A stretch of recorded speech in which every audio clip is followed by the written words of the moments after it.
Hello everyone, welcome back to the Darth side of the channel, and today we're going to be continuing our Laxius Power 1 Let's Play.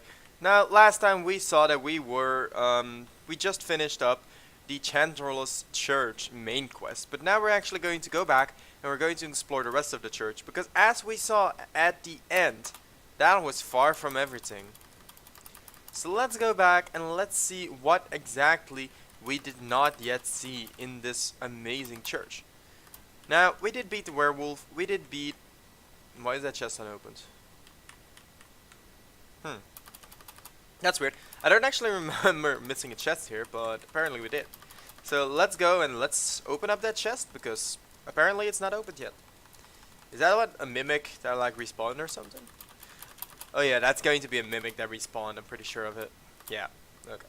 That was dumb. So you might have noticed Coriol actually learned a new skill. Now that's Bomber X. It's Coriol's version of a hit-all spell. It hits all enemies. It's decent, I guess. But Coriol does not have the mana to actually maintain a spell like that. So you're not really going to be using it too often. And these stupid leechers are actually going to chase me. Now at some point Sarah will learn Tsunami, which is a very good healing spell because it heals all your characters at once. And I don't think I actually have to explain why that is insanely good, because it saves so much time when you're trying to heal. Now it does cost quite a lot of mana, and she hasn't learned it yet, which is probably the main issue here. But once she does, we will be able to finally heal up a lot more consistently without having to, like, every time use 3 mana or 3 mana I think, to heal every character separately, which gets really tedious and boring after a while. Now, the goal for this video is basically we want to get through the fairy maze and we want to clear out this dungeon here. Now this dungeon is actually not clearable. And by clearable I don't mean that you can't go through it and you can't finish it or anything. But all the way at the end there is a small side room that actually... Alright, we didn't collect this chest last time, so let's do that now.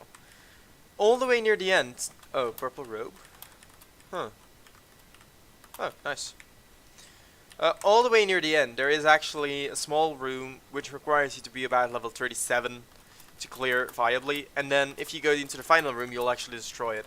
So we kinda don't want to do that. We just want to go in, grab what we can grab right now, and then come back all the way at the end of the game to clear the last part. Is there anything in these barrels? We did not check that last time. There is not. So we will be going down here right now, and we're going to go straight into the actual place. Now as I said, well, I don't know if I have actually said it before, but when you come back to this place... Okay, so I haven't been here yet, okay. I wasn't quite sure yet. Now this place is chock full of encounters and people. And as you can see, these monsters are actual monsters. They're very evil people. But they're not that hard to defeat, especially the apprentice priests. They deal very low damage. And basically all you have to do is kill them. Now you will find a shield, Sarah will level up, and in some of the rooms you will find very good loot.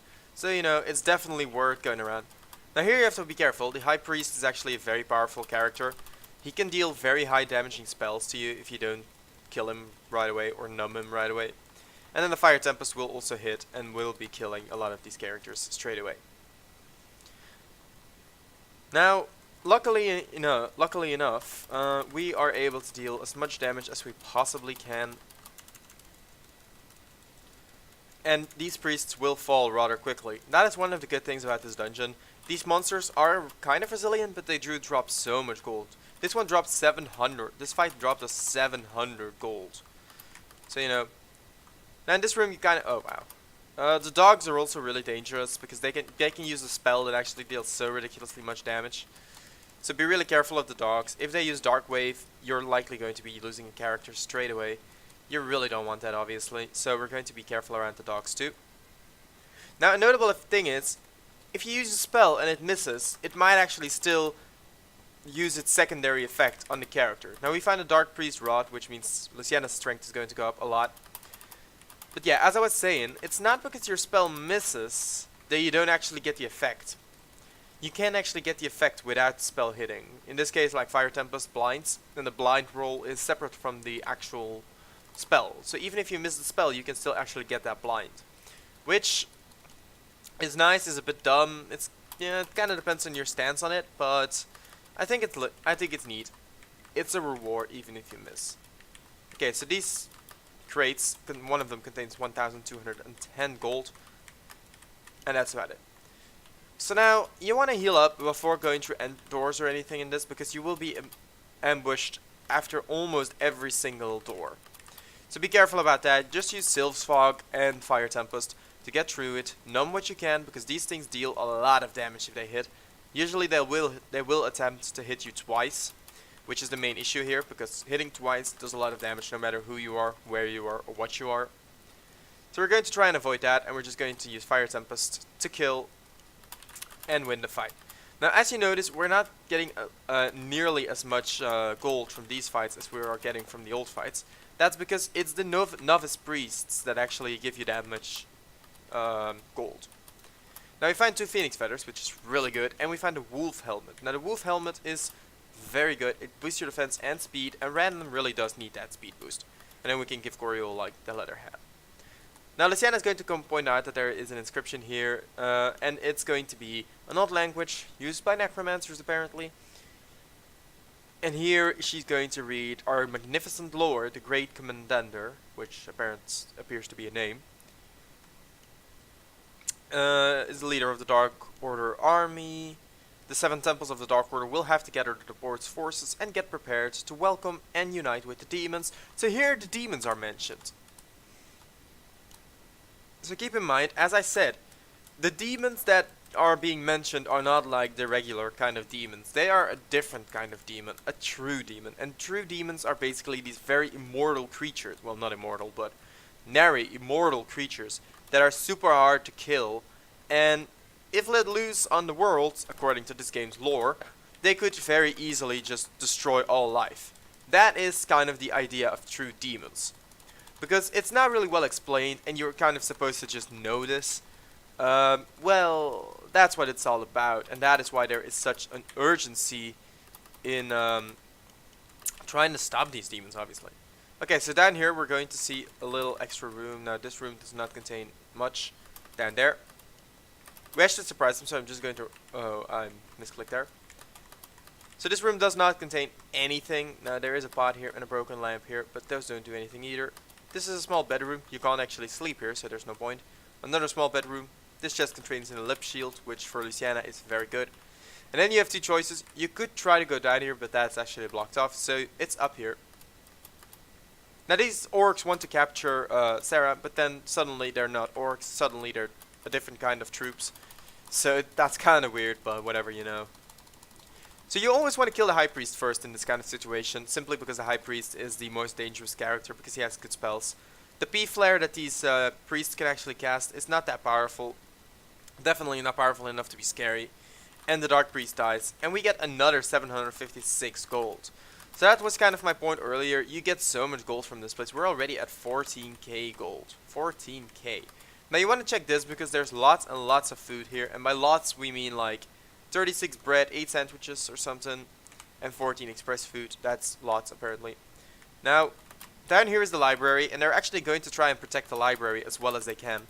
So that already should tell you that there is something in this library that is very relevant to these orcs. And that's going to turn out to be very true. You really want to explore this library the best you can, because there is, annoyingly enough, 1 item. Now, the fact that there's only 1 item might make you inclined to not actually explore this place the way you should. So you start with the barrels as always, and then you proceed this way. Now I can tell you, I can kind of skip the actual difficulty of searching the place, because I already know where the item is. So let's just skip over that. Well, I know it vaguely. I actually don't know it by heart, but I do know, like, give or take, where you can find the item. What you have to check and what you don't have to check, I'm a bit aware of that. So what you actually want to do is you want to go to the second row, and then you want to just check these books. Now these books, they're all evil.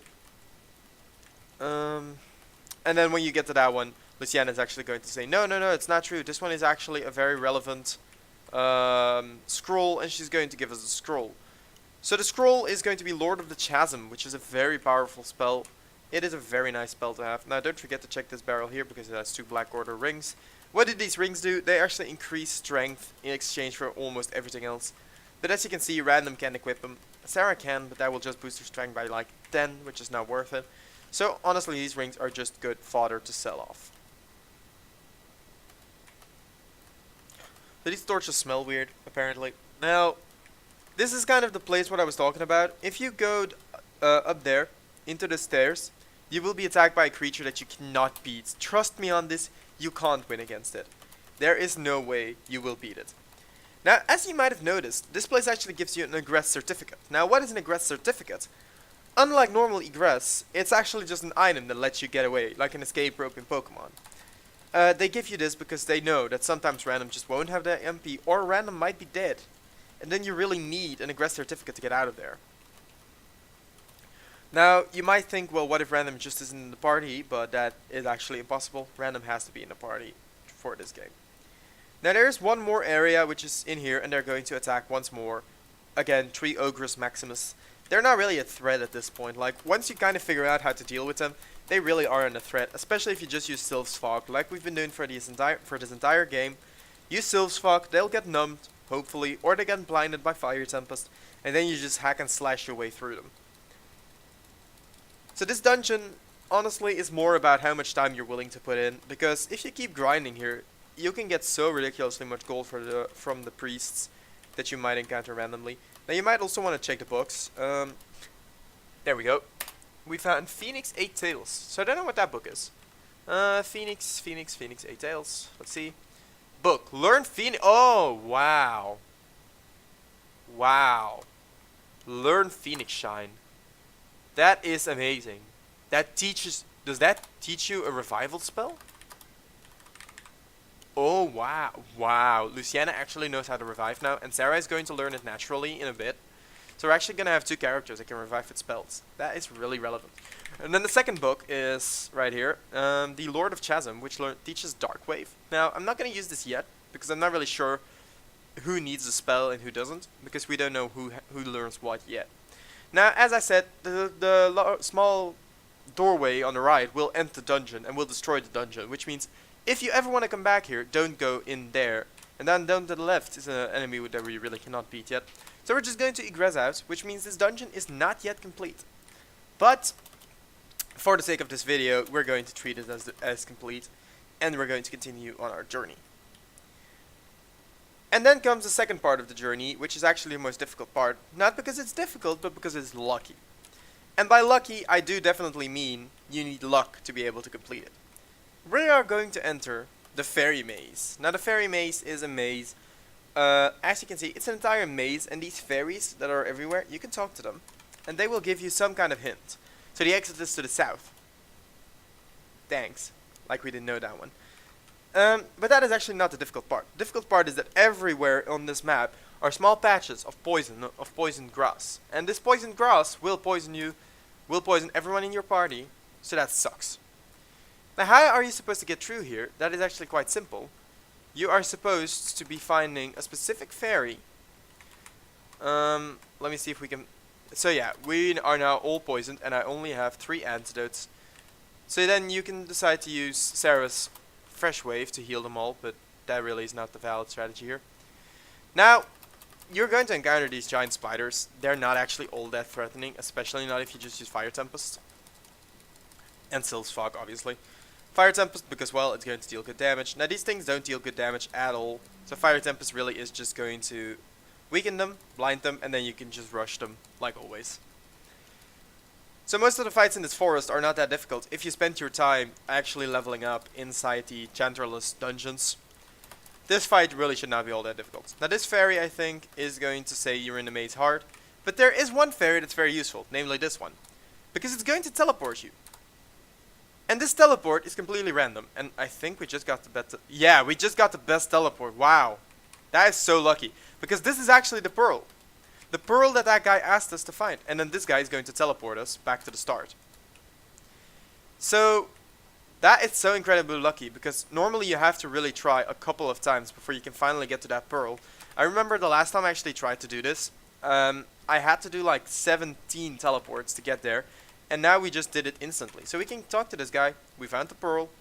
And all party members get 15 additional experience, 2 mind points. And that's it. Now, admittedly, that is a very crappy reward, given the fact that we actually had to go into the maze to find it. But, you know, it didn't actually require any dungeoneering, because you'll want to talk to the fairy, the teleport fairy, even if you're not intending to actually go and find the pearl, because the teleport fairy is going to do a lot more things for you. Now, before we go back into the maze, there are two things that you want to do. Why did I get experience from that? Whatever. There are two things that you'll want to do back here in Relia, namely, first of all, Zobuker's home. You see this. We actually didn't go in here last time, did we? Well, this is his house. It looks kind of dumb. Not exactly the nicest house in the world, but you know, whatever. Now, as I said earlier, in the inn. No, this is a general store. Almost supplies. Down here in the inn, we will actually find. If you go up the stairs here, you will actually find the knight that I was talking about earlier, and he will be selling us that scroll for 4,500 gold. So, as you can see, like I said earlier, we have 18,000 gold. Now, as I said earlier, you will never have enough gold in this game. Definitely not. So, keep saving your money. Don't be too spending on it. You'll also notice Lucienne actually learned teleport. Now, she can only teleport to the Rillian Plains right now. But once you actually unlock more spaces, you can build teleport places. And these teleport places can cost up to 10,000 gold. So, you know, that might give you an idea of just how much gold you need to actually go in through this game.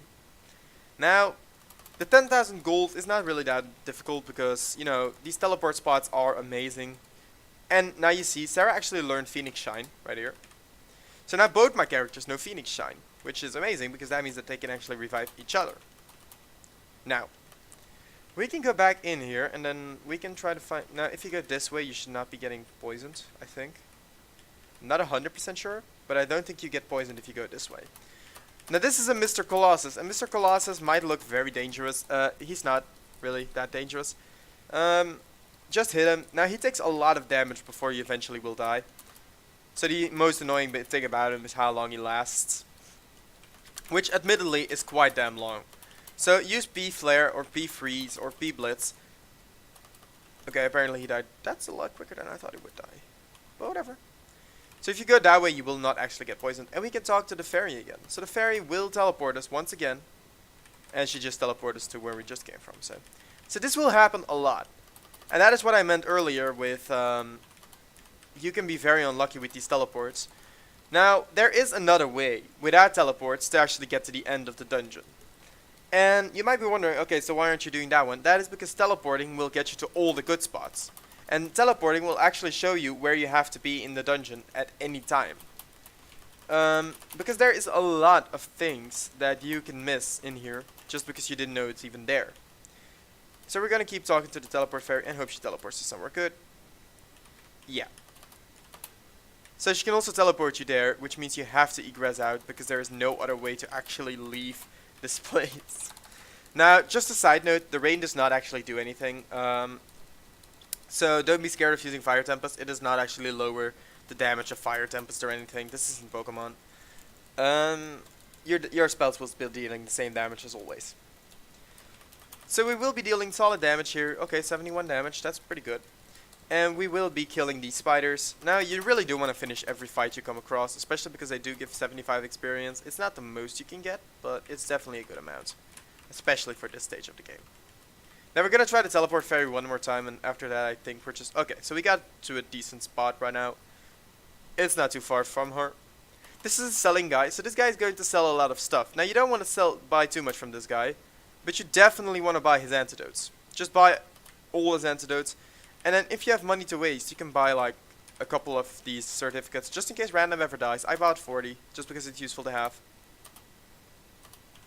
And now we have antidotes. So we no longer have to use Sarah for healing the antidotes. Now, if you go over the Silver Bridge, you will actually get attacked, as you can see. Which is why I didn't do it earlier. And that is one of the reasons you just want to use the Teleport Fairy, because there are a lot of these ambushes. But on the other hand, this fight is pretty good for some quick experience. The enemies are not that difficult to beat, and Fire Tempest will definitely put in the work here. Now, these enemies just don't have a lot of health to begin with, so honestly, it's not really that difficult. And if you just use Nereids of Thunder, like, Let's see what Nearest of Thunder does. 131, 116, 41, 17. So as you can see, that made the fight a lot quicker, and we actually got 1,000 gold from that. So we're going to once more talk to the teleport fairy and hope that she teleports to somewhere good.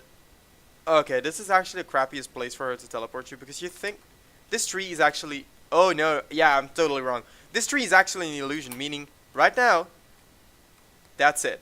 We made it to the exit of Fairy Town, and we're in actual Fairy Town right now. Now if you go to the left here, you will be able to go all the way down and get a rune sword. Now this rune sword is obviously the best sword you can have so far. It's going to up your damage by a lot, so make sure to equip it. It's not that difficultly hidden, but you know, whatever. Now this is Leanda. Be very careful when you talk to her, because you can actually cause yourself to miss an entire character if you don't talk to her in the right way. She's going to point out that Leanda is not a fairy, but obviously she's not. Now she's actually a geomagician, meaning she needs an orb to use her magic, and someone actually stole that orb from her. Now we will be having a chance to actually get that orb back, and then of course she will join us out of gratefulness. So this is actually a party member that you can get.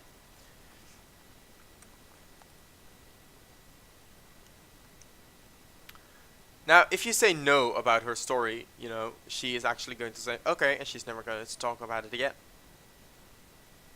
Which is why I told you. Now, this is Leanda's armor. Let's not touch that. And this is the fairy that lives with Leanda, or Leanda lives with her more specifically.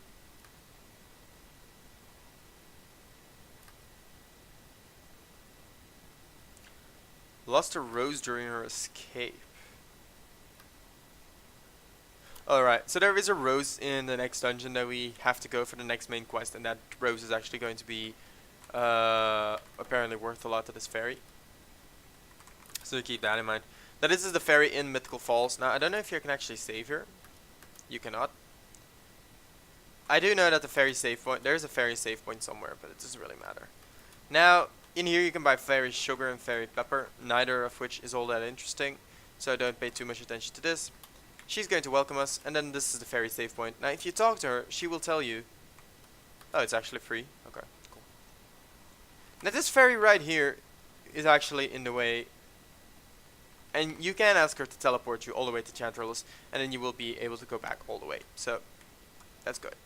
Now this is the maze exit, and this is actually where we're going to leave off for today. We are in the northern part of Chantrellus. We've crossed Chantrellus, and as you can see on the sign here, this is Argalithia Lake. So, at Argalithia Lake, we're actually going to leave off. Now, I can't save here. So next time we will be respawning inside the Fairy Forest. But, until then, I was Artiq, this was the Darth side of the channel, and I hope you guys enjoyed.